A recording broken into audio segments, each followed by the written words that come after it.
Any threat, real or imagined, weakens faith in the Church's power. One more question. Victoria stopped short and looked at him like he was an alien. Are you serious?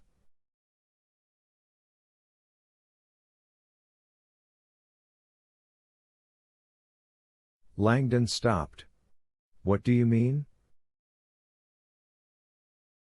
I mean, is this really your plan to save the day? Langdon wasn't sure whether he saw amused pity or sheer terror in her eyes.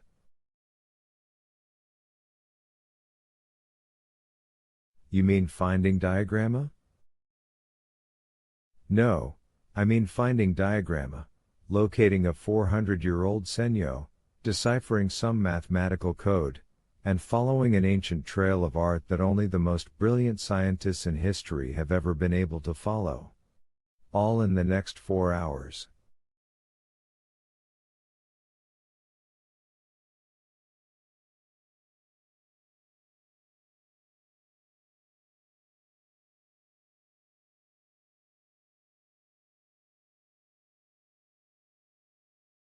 Langdon shrugged. I'm open to other suggestions. 50. Robert Langdon stood outside Archive Vault 9 and read the labels on the stacks. Brahe, Clavius, Copernicus, Kepler, Newton. As he read the names again, he felt a sudden uneasiness.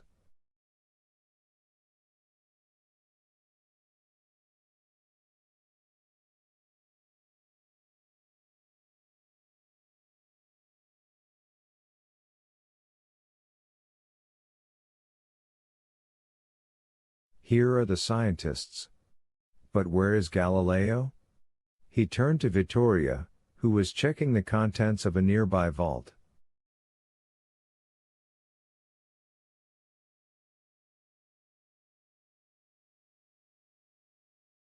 I found the right theme, but Galileo's missing. No, he isn't, she said, frowning as she motioned to the next vault. He's over here. But I hope you brought your reading glasses, because this entire vault is his.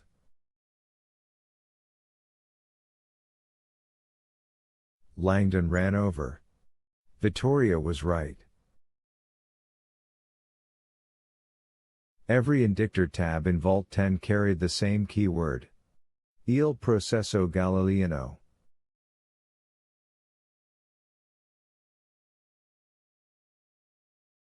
Langdon let out a low whistle, now realizing why Galileo had his own vault.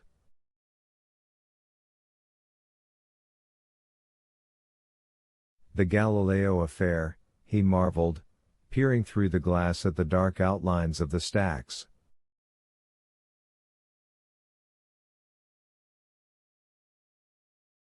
The longest and most expensive legal proceeding in Vatican history.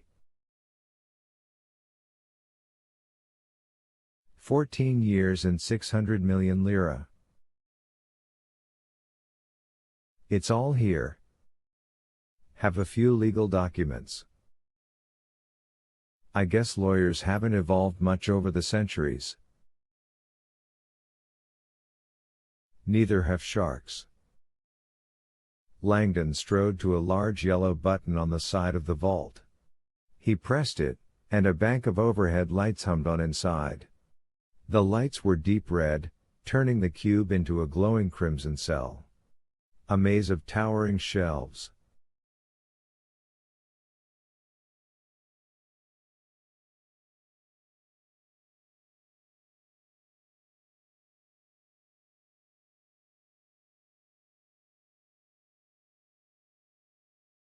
My God, Vittoria said, looking spooked. Are we tanning or working?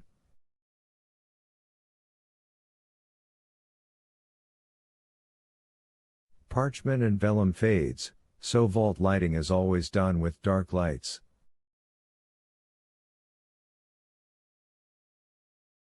You could go mad in here. Or worse, Langdon thought, moving toward the vault's sole entrance.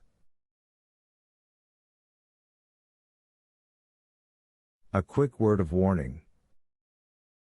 Oxygen is an oxidant, so hermetic vaults contain very little of it. It's a partial vacuum inside. Your breathing will feel strained.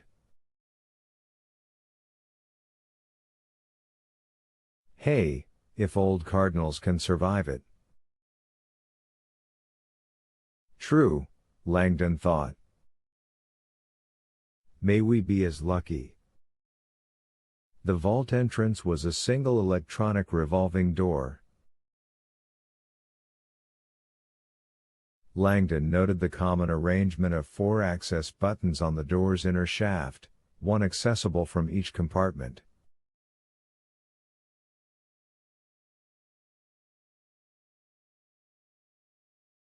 When a button was pressed, the motorized door would kick into gear and make the conventional half rotation before grinding to a halt, a standard procedure to preserve the integrity of the inner atmosphere.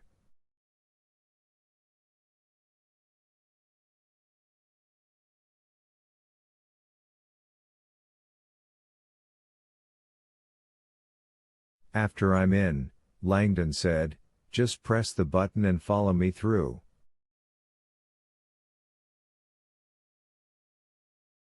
There's only 8% humidity inside, so be prepared to feel some dry mouth.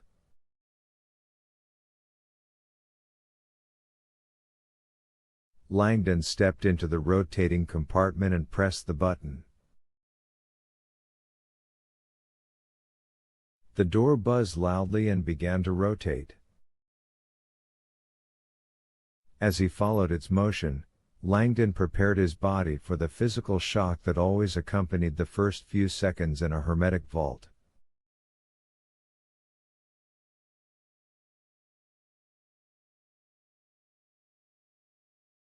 Entering a sealed archive was like going from sea level to 20,000 feet in an instant.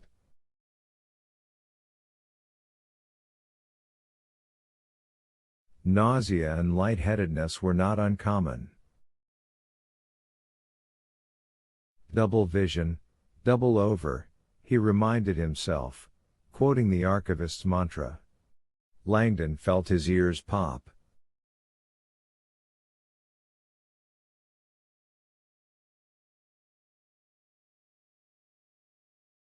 There was a hiss of air, and the door spun to a stop.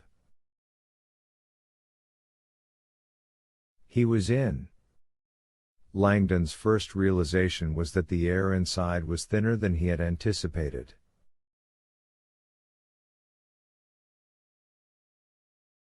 The Vatican, it seemed, took their archives a bit more seriously than most.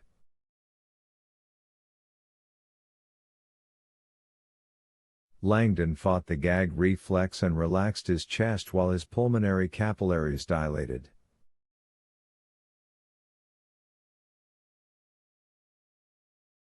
The tightness passed quickly. Enter the dolphin, he mused, gratified his 50 laps a day were good for something.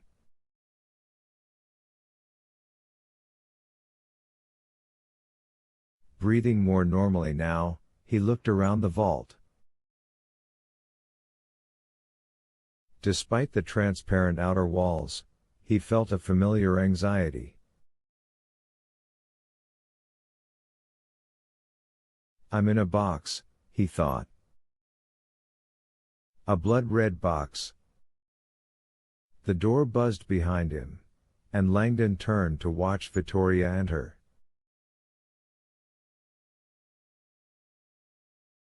When she arrived inside, her eyes immediately began watering, and she started breathing heavily.